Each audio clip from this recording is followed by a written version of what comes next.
Hey guys, welcome to another East Coast Rams podcast. I'm your co-host Ashton here with my awesome co-host Zach, and we just got done watching that thrilling Thursday night football win. Zach, how are you feeling? The pod has been a little, let's say, less happy recently. It's been tougher times, hard to watch football. How are you feeling with this win? Oh my gosh, this is just it's what we needed, it's what we wanted, and we even got a bonus today. So it I just this is the team that we knew all season Mhm. before the season started, this was the what we should have seen all year round. I mean, we easily with this type of offense, we could have easily been, what is it? 7-0, 6-0 right now. Um 7-0. So Mhm. this team just has I don't know, tonight was something else. I was less worried, I was less concerned, especially after the first two drives.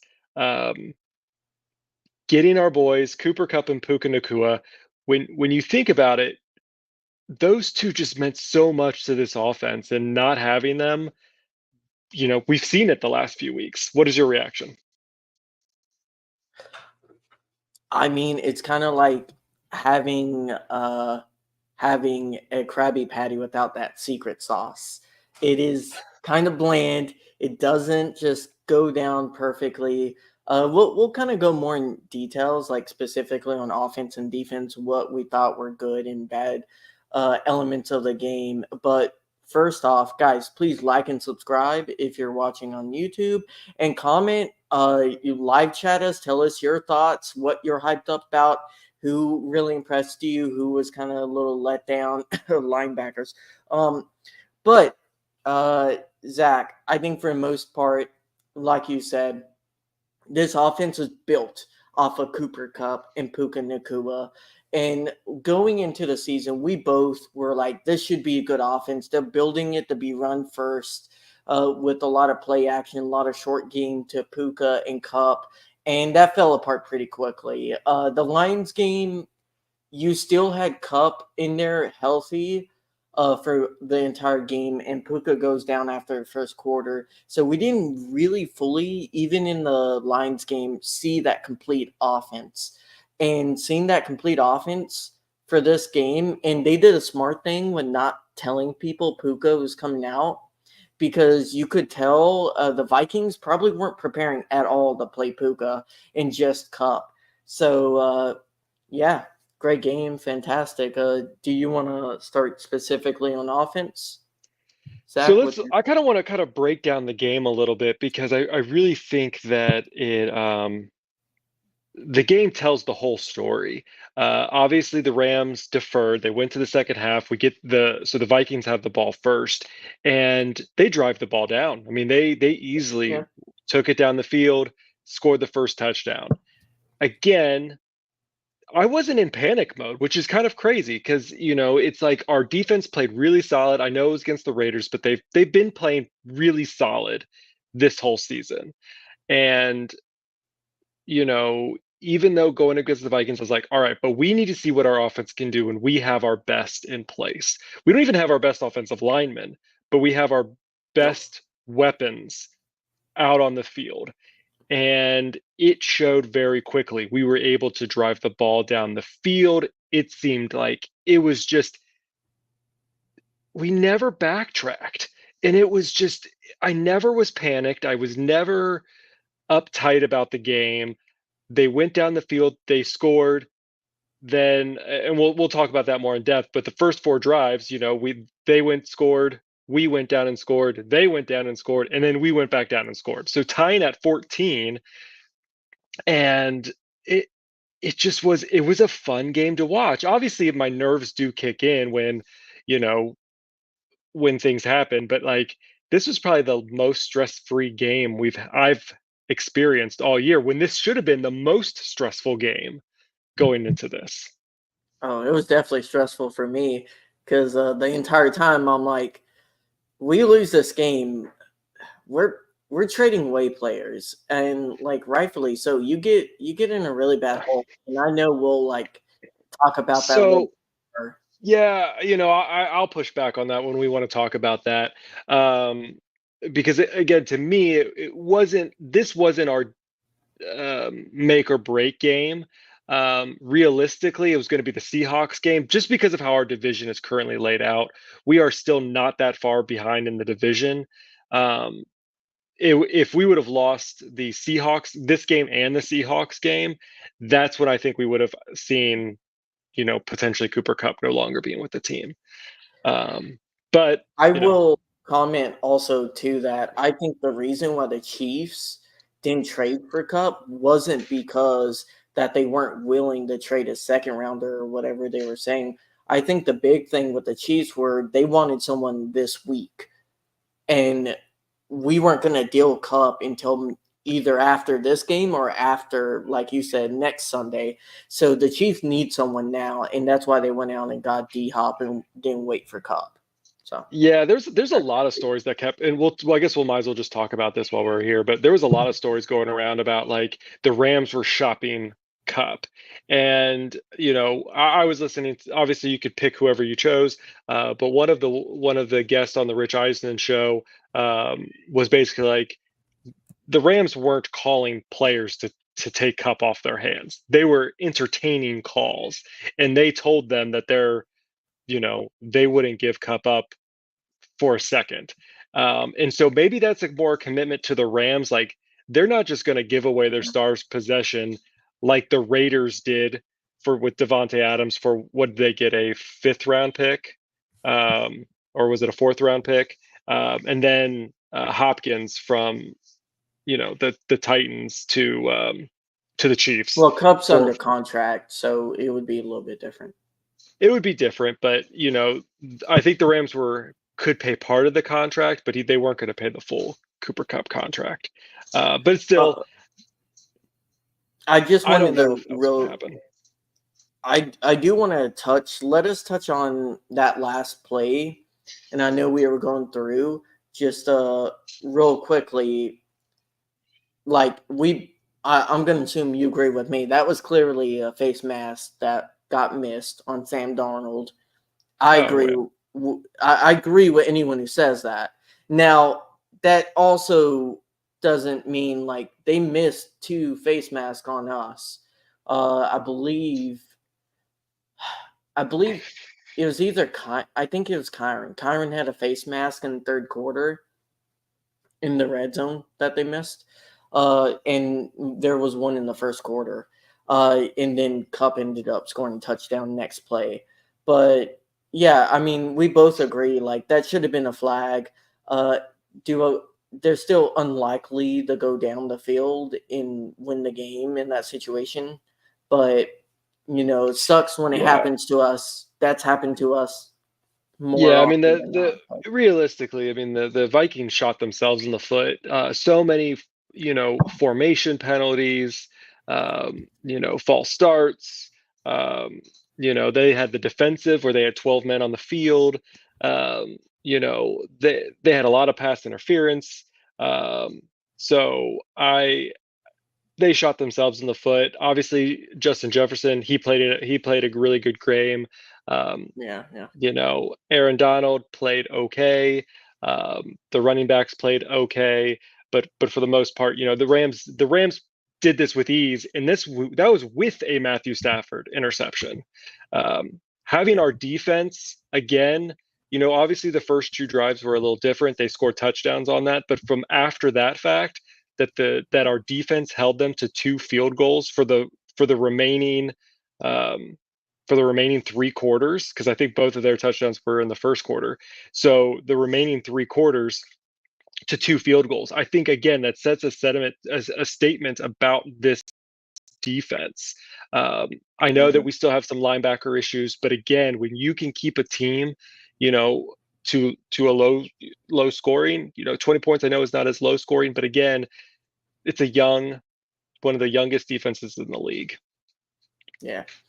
I mean, it's just such a shame because, like, I feel like with a few retoolings with the a little bit more growth, this defense could really be something great. I think they're average right now, and they're growing into their own. We saw Verse actually get a sack on a play that he's been missing, but still, like you saw Kobe Turner and even Byron Young, they both had things or like tackle for losses that they should have made and they didn't. So we still saw a little bit of that. Now, granted, less than we've been seeing in all the other games, because these guys, they're really good at getting near the ball. They're always in the play. They're always right there. Then they don't make the play. They don't Mhm. finish the tackle. But to your Hey, statement, but for the defense continue. to get 3 sacks for a loss of 28 yards, that was Yeah, huge. really Obviously, good. Verse got his. It was Verse, and then Hoyt kind of finished it off and probably got the actual sack. Mm. Um, Them and losing then left tackle helps with that too. that definitely did help with that. So, and then Yeah. obviously that was also, I believe, the side Byron Young was on when he was able to break in and cause havoc for the safety. So, it was a very good night for the Rams. Obviously, let's kind Mhm. of talk about the stats a little bit. Yeah. Uh, so we had Matthew Stafford, 25 for 34, 279 yards, 4 touchdowns. Remember, the Rams couldn't score more than 3 uh, passing touchdowns this whole season. Matthew Stafford got it, surpassed those first It's uh, laughable.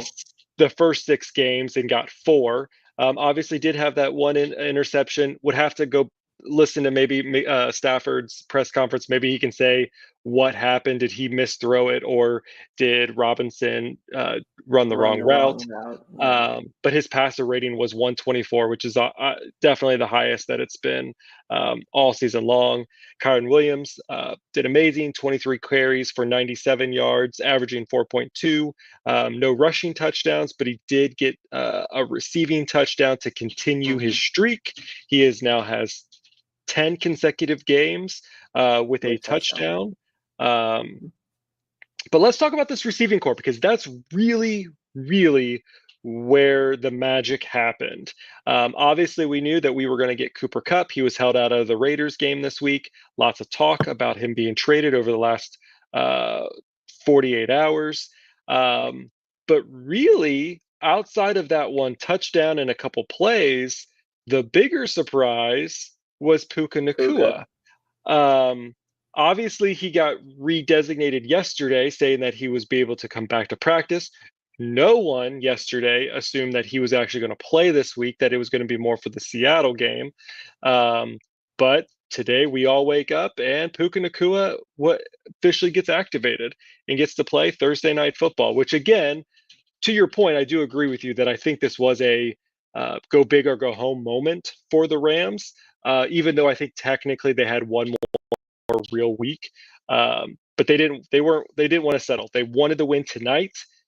Yeah. Activating Puka was their best option, and it did. And I'll let you talk in just a second. But Puka did get 7 receptions, 106 yards, averaging 15 yards per reception. So wide receivers, you go. Uh, yeah, Falco, we are back with Cup and Puka. It just let me underscore, like people who are complaining about Tutu Atwell not getting on the field.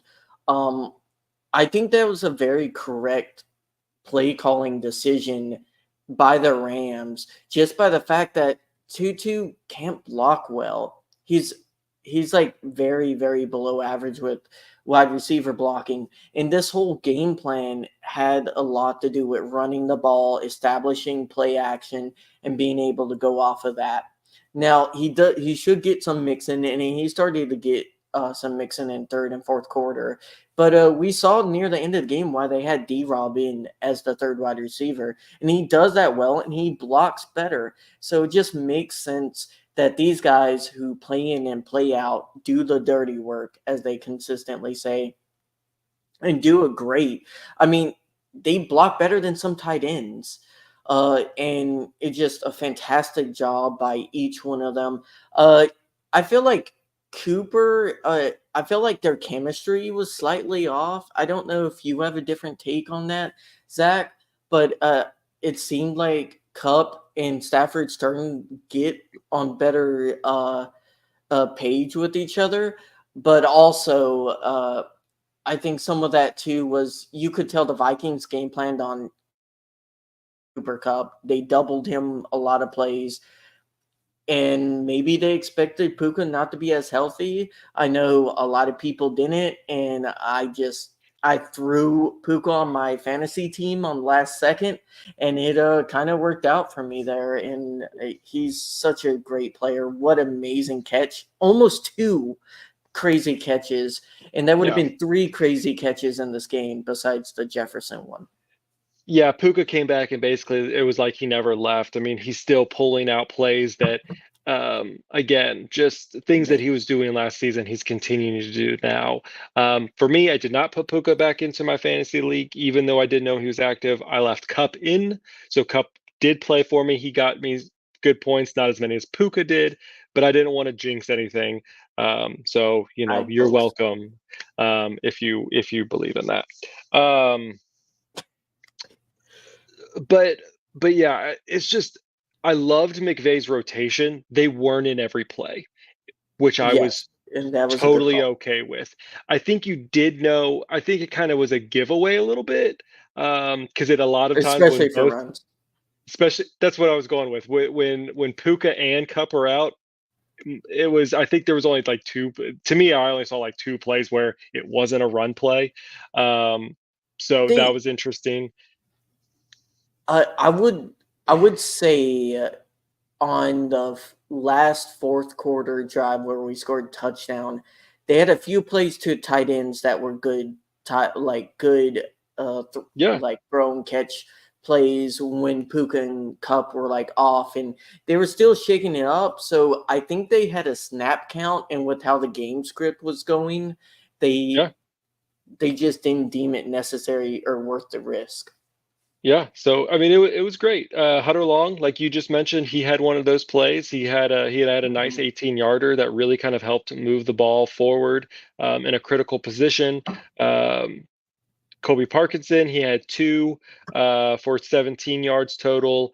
Kyron Williams had 5 receptions for 19 with that one touchdown. Demarcus Robinson only had 2 receptions, and guess what? Those were both of the in the end zone. Um, so, all in all, a really good night, for the Rams. You look on both sides of the ball, and it was just spectacular. Obviously, Josh Carty, he got all four of his extra points. That was critical for this game. Ethan Evans' punts were beautiful, especially the last one Oh where we yeah, got it yeah. on the 5. Um, so again, this is when it matters that all three phases really work. Um, and And so, we didn't get stuffed in the red zone. I it, but what have yeah, I been saying? What have we been saying, Zach, in the last few weeks? We needed a red zone target, and it changes your play calling, it changes your ability, and that makes all the world, especially for Kyron. He didn't run one in, but I think if we would have got there, we just out in yeah. the second half. But it I, was I fantastic play calling.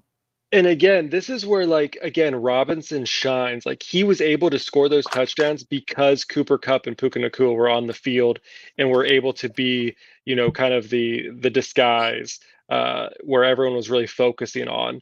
Um, Yep. so, and obviously, even the second, Robinson one, even if he didn't catch it, it was going to be a PI call anyway. So, again, really great just to see that Robinson, we keep seeing this, like, Robinson isn't a bad wide receiver. He really No. isn't. But No.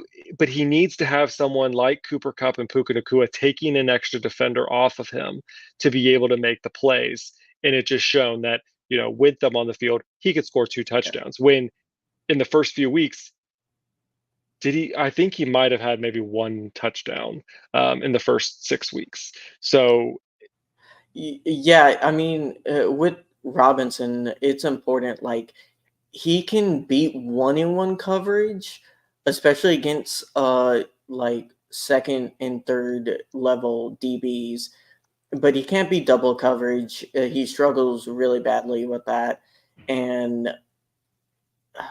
he has good route running, but he has issues against zone sometimes, and it just makes it so much easier when you can have Kupp and Nakua have all that stuff float over to them, kind of vacate that space completely, and he makes the plays when it's not too contested, and that's really well. And we did all this without Whittington, Zach. Let's not forget. I really do feel like when they get Whittington in there too, they'll have another guy who can kind of eat up, especially targets underneath and get that yak. That way, Yeah. Puka and Kupp can go a little bit deeper. That was the one thing I felt like in this game that we struggled with was the deep ball past 30 yards. Now, a part of that is how the Vikings play. They have really great safeties, so I'm not completely upset with that. But I mean, Stafford missed. I guess let's talk about Stafford. Great game, 4 touchdowns, 1 interception. Uh, he had that overthrow that became an interception, and he had the underthrow that, in my opinion, should have been defensive PI. I don't know why it wasn't called because DB didn't get his head turned around. Are you talking about Uh, 2-2? yeah, the 2-2 underthrow. Yeah. So he underthrows 2-2 a little bit. And what about Stafford? Yeah, so I obviously he had a really great game, 4 touchdowns. Obviously, you're not going to be 100% perfect in any game. No? Um, I will say that I do think, at least to some of the Pukas and to some of the Cups early on in the game, there were a lot of um, There were a lot of times where he did seem like he underthrew it. Um, Slightly just off to the side from one another. But other than that, again, I'm not going to nitpick. I was really harsh on Stafford this past week against the Raiders. This week he really picked it up. Again, we'll figure out. We'll hopefully we'll get a little bit of answers of why the miscommunication that caused the interception, because that was a really easy interception. I don't think I've ever seen Stafford is really good, and I don't think I've ever seen that kind of an easy interception on a Stafford throw. Um, That could have been a route thing, though. Like, he could have thought That's what because I'm of the saying. route stem, I don't. like, instead of an out route, it was kind of like a, I forget the name of that route, cross. Yeah, But either that's way, again what I was saying is potentially. I don't know. I want to hear what he has to say, and maybe he says it. So I'm not going to stick that one on him. Too bad until we hear it. Most Uh, likely is him. Look, we'll yeah, say that. but again, he had a great game. I had no complaints. He made some magic happen. Obviously the Hmm. Cooper Cup, when Cooper Cup scored the touchdown. I mean, that was like, I don't know how he got out of that potential sack, and just sprung out of there and just nailed it to Cooper Cup. That was Cup. amazing. Yeah, that was. He was a little bit mobile, which is something I think that we were hoping we could see. Obviously, he's not a mobile quarterback, but we want him to be able to move when he needs to. He did that tonight. So all the criticisms of him that I had about him on Sunday against the Mobility. Raiders, Oh, yeah, yeah. I completely 100% flip to the other side. Yeah. And no, I'm going to take down this comment, because no, we are not trading Cooper Cup to the Steelers. So sorry. Yeah, I mean, Zach, to talk about that, like he was hurt, like slightly hurt a lot of 21, got injured in 22, and I felt like he was healthy in 23, but this is probably the healthiest Stafford has been on our team, and you can start to see that more and more. Now the throws, like he's a gunslinger, he'll have bad throws here and there, but man, that throw to Robinson was perfect. That touchdown, was that the Robinson's first touchdown? Was the one in the corner, front right corner of the end zone? No, that was the second Or one. that was the second one? I Hmm. can't keep track of all the good throws, Zach. That's You had 4 touchdowns. It's hard to keep track of all I the know. many So, touchdowns that we get. I mean, so here's two other things of note for this is that Sean McVay is now the winningest coach in Rams franchise Rams history. history. So Yep. congrats to Sean McVay. boy genius. We would not want any other coach but you. And the other point is that this is the first time the Rams off. This is the most scored game this season by the Rams at 30 points. They And had best looking 27 drives against, and best looking drives. too. Every Yeah. single one, even the ones that we kind of fall flat on. Again, I wasn't in panic mode, which is the first time all season, and maybe the first time in the last 2 years that I haven't been in panic mode when we fall short with one or two drives.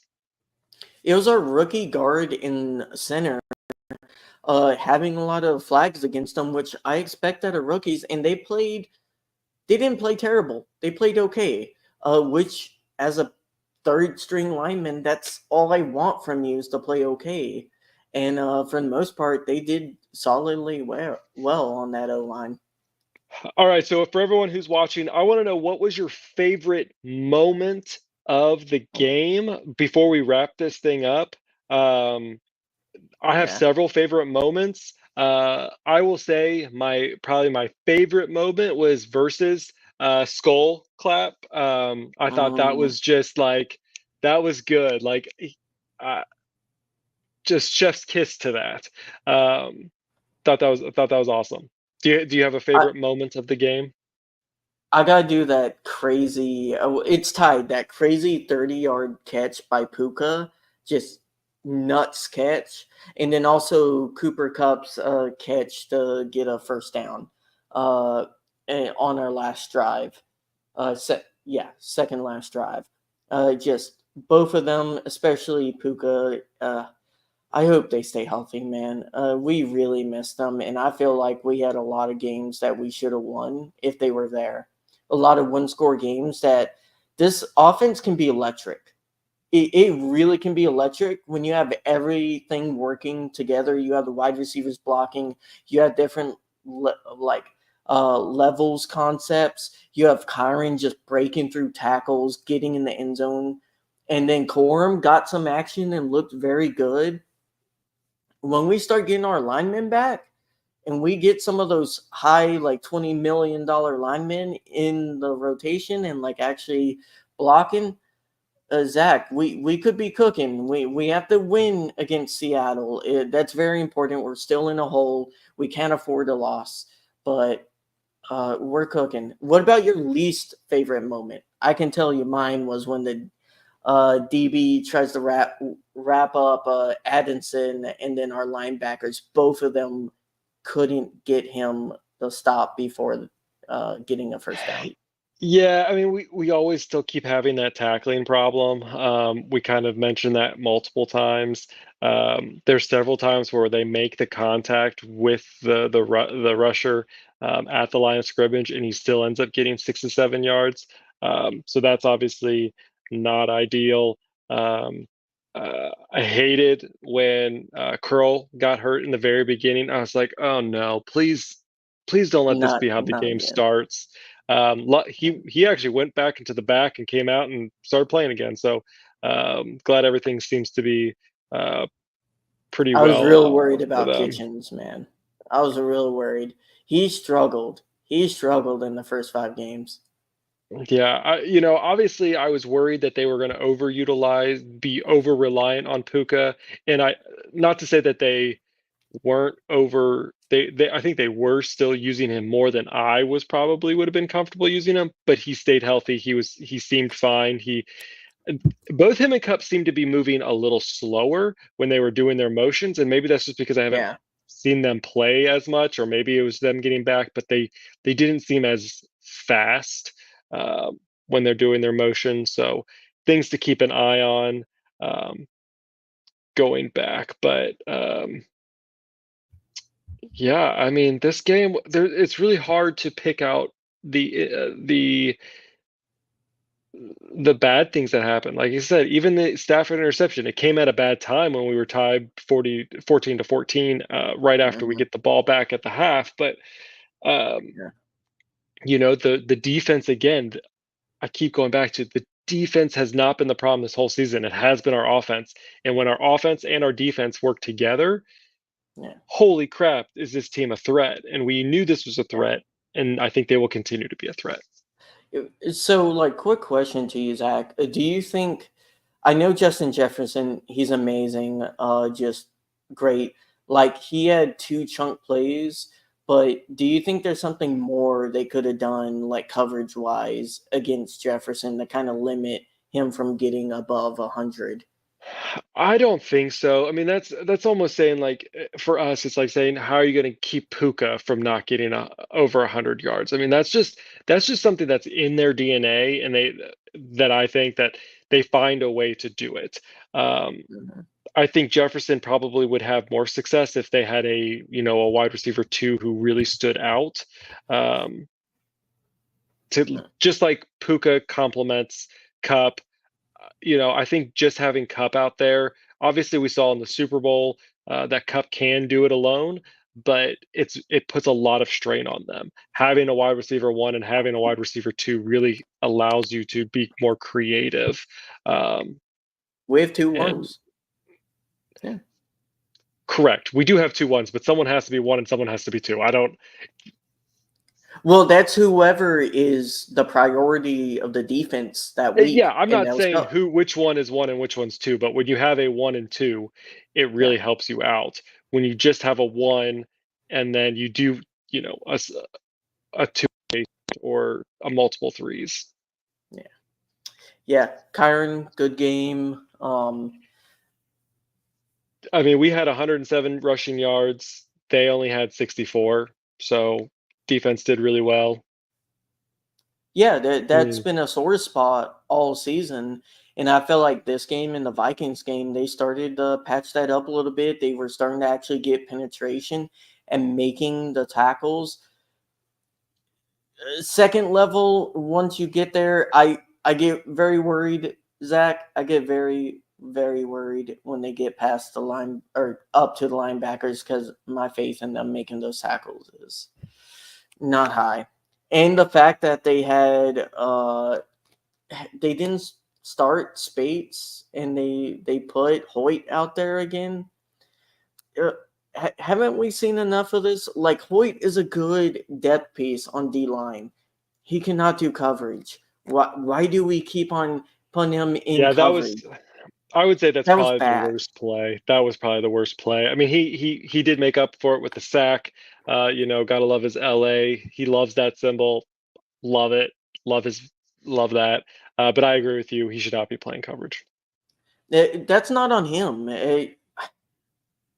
I don't I don't see how these young linebackers could be any worse than having Hoyt in coverage and then having Roseboom, because I feel like Roseboom is a decent like fourth string linebacker. He is not a one starter, and they have proven this week in and week out. And we're kind of lucky that TJ Hawkinson wasn't back, because they could have Yeah. had a lot of yards using the tight end if that was the case. Yeah, I think that's accurate. So, but all in all, a good game. Not a whole lot of news coming out of this. Obviously, we got Puka back, so that's great. We got to go get. We have a little mini bye. Um, Appreciate that. Uh, So we have a mini bye. Don't have to play until the following Sunday against the Seahawks, which is a division game. Obviously, we will be on the road at Seahawks. So that is I mean, again, it's going to be another must-win game, especially Mhm. for the division crown. Um, so I will be out of town that week, which the Rams seem to do pretty well when I'm not able to watch them. So. Um, but Opposite for me. Yeah. The So Cardinals and the Cowboys game in 22 both happened when I was not watching. yeah, we're not talking about that. We're going to talk about the positives. So yeah, um, yeah. So I think that's gonna do it. I mean, hopefully these trade talks are Perfect. now put aside. I think Cooper Cup, Puka Nakua, Stafford, they're going to continue this down this road for this season. Maybe if the Rams get to 500 after Seattle, they might be trying to pick somebody up. You never know.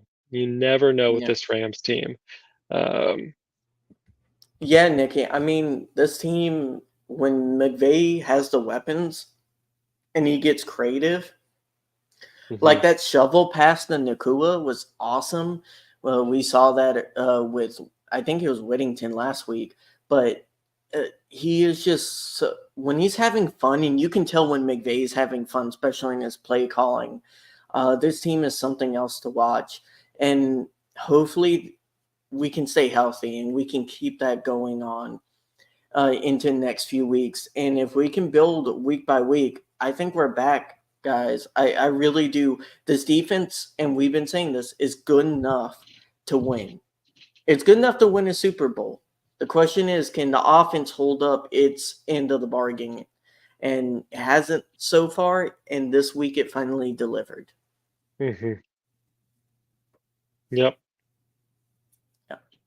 So, all right. Well, I think we're going to wrap it up for this episode. Guys, thank you for joining our live chat and our live feed. I think this has been one of our most successful live chats that we Absolutely. had. Thank you for putting in all of the kind Comment. words and the feedback and everything like that. It's great. So if you are watching us live, please make sure you're liking and subscribing to our YouTube so that you know every single time that we go live, we post a short, we post a new video like that. You can find us at youtube.com/@East Coast Rams. You can find us on X at East Coast Rams, on Instagram and Threads at East Coast Rams Pod. We're here every single week talking about your Rams, whether it's live or not live. Please make sure you catch us on all of the podcast apps that you might listen to us on. Yeah, Ashton, anything else you want to say before we wrap this sucker up? No, just like you said, thank you guys for coming in, chatting with us at any time when we're live. Put in a chat. We love to talk with you guys about stuff. And sorry, Steelers fan, I don't think you're getting cup now. And hopefully we can keep it rolling. Yeah, and one of the things that I want to do for everybody is once we hit to 500 subscribers on our YouTube page, I really want to do a giveaway. So please make sure that you like and subscribe to us so that you can be in that giveaway once we hit the 500 subscribers. I think it's going to be really cool, but I am not going to release anything about that prize until we hit that 500 subscriber mark. So, yeah, thanks everyone for joining. We will see you next week. Whose house? Rams house.